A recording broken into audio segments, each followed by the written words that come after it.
What's up, YouTube? It's Mason. It's my 2 years on T in like a couple days on Sunday actually, and today's Wednesday. So um, I've just kind of been looking through my old videos and my old photos, and I came across my poem I wrote, and I had recorded it um, at around 5 months on T, and I just kind of felt like re-recording it. I thought it'd be cool to kind of have that comparison, and I was just really feeling it today. So here goes nothing. It's quite difficult to begin because I don't know where's the start, so I'm going to try to tell you why his life seems to always fall apart. For he is someone who sees all people as individual works of art, yet when he looks into the mirror, he sees that this body is just a prison for his heart, pumping blood and hormones into what's supposed to be his temple, but with no connection to his appearance. This just fucks with his mental, so he can't help but be self-conscious and sometimes temperamental. He gets experimental with his poisons that help him disassemble, so he can ignore that societal bullshit that tells him who he should resemble based on his organs, because people are constantly judgmental. People have just become something to analyze, human projects, to destroy and rebuild in a specific image with no due respect to the fact that every individual is unique, beautiful, and complex. We are trained to copy, obey, support the norm, and cash our checks. Well, we are the ones paying for the effects of this constructed society that focuses on sex and piety and hopes to limit all types of variety, because if people can't immediately be read, then this causes anxiety and fear. God forbids all that is queer, because nothing can be sacred unless it is clear. When we live in a world dependent on our social spheres, so a room full of men can raise their beers and give out cheers among their peers, condemning those different than them.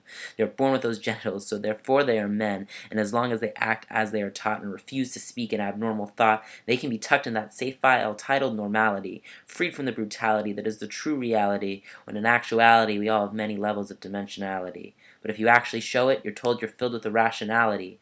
So that boy who stares in the mirror and questions his breasts and sees that he's being punished, and this is just one of many tests, because normal boys don't have boobs and a vagina too, and aren't taught to be feminine until it's all they knew.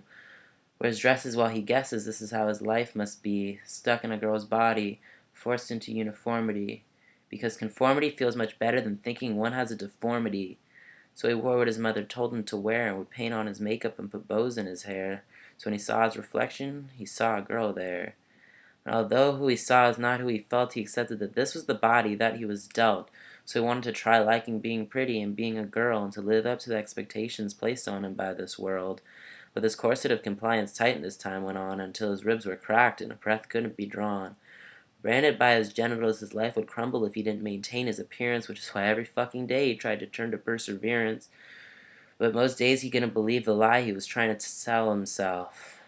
The images of him posed as a daughter in frames, mocking him on the shelf. His body is a prison and fears the jail's guard, and every time he tried to escape, he would just leave his skin scarred, just wanting to tear out of this body and burst out of this containment, because it limited him and led him towards feelings of estrangement. Loneliness is a constant when you can't be your own friend. He was a stranger to himself who only knew how to pretend, so he took his fist to the glass so he wouldn't have to see that the girl in the mirror was actually a he. And it seemed suitable that as the shattered pieces fell, there was only a dented blank wall as his knuckles began to swell. No longer a reflection that ridiculed him, a beaten blank canvas, ready to begin. Uh, Thanks for listening. Have a good one, guys.